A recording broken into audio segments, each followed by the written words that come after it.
Hello guys, welcome back to my channel. Have you ever wondered what the world's first big democratic experiment looked like? No king, no emperor, just a group of people deciding who should lead them. Today, we're going back in time to 1788 to witness the very first American presidential election. It was an event that didn't just choose a leader. It created a new model for power that would change the world forever. Imagine this, America had just won its independence from Britain.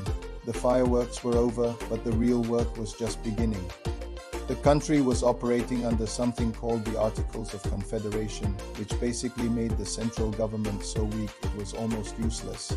The states were acting like 13 separate, bickering countries. There was no single leader, no real national unity, and the whole revolutionary project was at risk of falling apart. To fix this, America's brightest minds gathered in 1787 and drafted the US Constitution. This radical document created a strong federal government, established the office of the president, and most importantly, laid out a system for electing that president.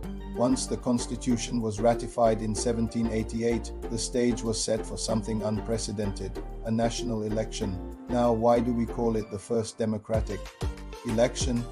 Let's be clear, it wasn't a democracy as we know it today. But for its time, it was absolutely revolutionary. For centuries, power had been a matter of birthright. You were born a king or you took power with an army. This election flipped that idea on its head. For the first time on this scale, leaders would be chosen by a formal process of election, not inheritance. Authority would flow from the people through their states to the government, and crucially, it established a method for power to change hands peacefully. This was the blueprint for modern constitutional democracy. The election itself stretched from December 1788 into January 1789. So, who were the candidates? Well, this is where it gets interesting. There was really only one name on everyone's lips: George Washington. He was the hero of the Revolutionary War, the commander who had led the Continental Army to victory. He was universally respected, seen as the only person with the stature and integrity to unite the fractured states. Washington was so revered that he didn't even need to campaign. In fact, back then, actively seeking power was seen as improper and ambitious. He was, for all intents and purposes, the unopposed choice for president. But the election wasn't just about the top spot. The runner-up would become vice president. This is where other prominent figures came into play, most notably John Adams. Adams was a brilliant diplomat and a key leader during the Revolution. He wasn't running against Washington, but rather competing for the number 2 position. Other figures like John Jay and John Rutledge also received some votes, but the real contest was for the vice presidency. It's also important to remember that political parties didn't exist yet. Candidates were running on their personal reputations, not on a party platform. So how did the voting actually work? It was very different from today. First, let's talk about who could vote. The franchise was incredibly limited. In most states, you had to be a white male who owned property. This excluded the vast majority of the population.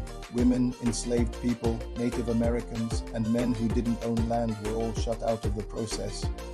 The rules varied from state to state, but the general principle was that only those with a literal stake in society property could be trusted to participate.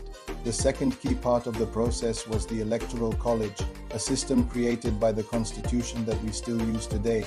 The idea was to balance popular opinion with the authority of the states, while also calming the fears many founders had about direct mass democracy. Here's how it worked. Each state appointed electors. These electors would then cast 2 votes for president. The person with the most votes would become president, and the runner-up would become vice president. This 2-vote system is why there was a competition for second place. Out of the 13 states, only 10 participated in this first election. North Carolina and Rhode Island hadn't ratified the Constitution yet, so they were out. And New York, in a bit of a political fumble, got so tangled up in its own internal disputes that it failed to appoint its electors in time. Who oversaw all of this? There was no National Election Commission or federal agency running the show. the responsibility was split. State governments were in charge of managing the voting and choosing electors, while Congress had the job of counting the electoral votes and certifying the winner.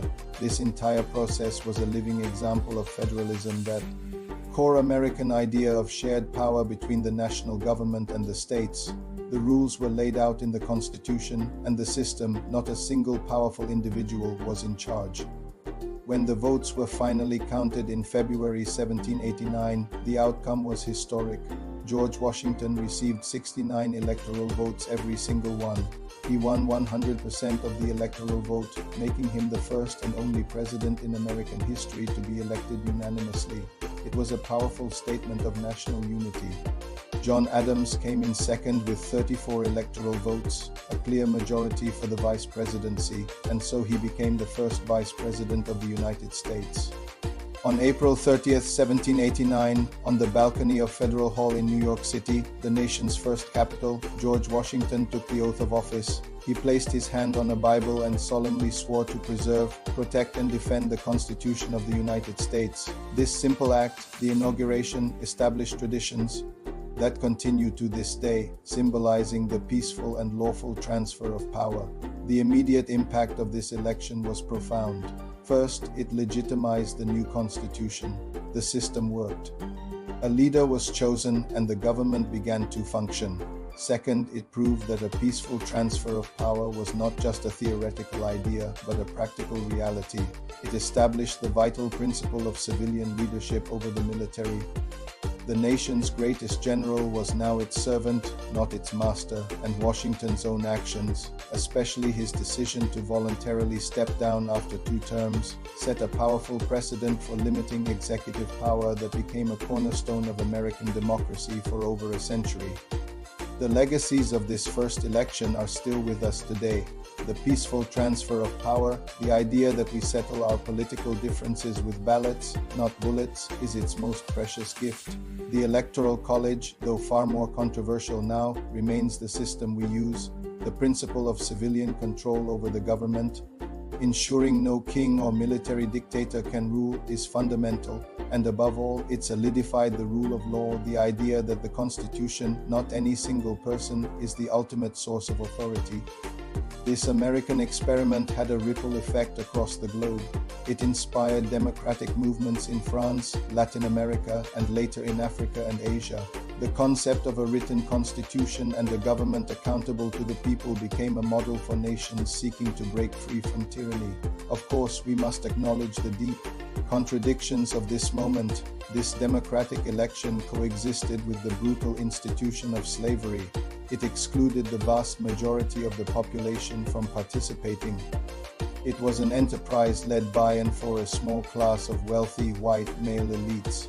American democracy was born as an incomplete promise, but the story of the nation since then has been a long and often painful struggle to expand that promise through the abolition of slavery, the fight for women's suffrage, the civil rights movement, and ongoing debates about voting rights. So if you were to boil it all down to one sentence, it would be this: America's first democratic election proved that power could come from the people, be restrained by law, and transferred peacefully, a revolutionary model that reshaped the very idea of government around the world. Thanks for joining me on this journey back to the very beginning of American democracy. If you found this interesting, be sure to like, subscribe, and hit that notification bell so you don't miss our next dive into history. See you next time.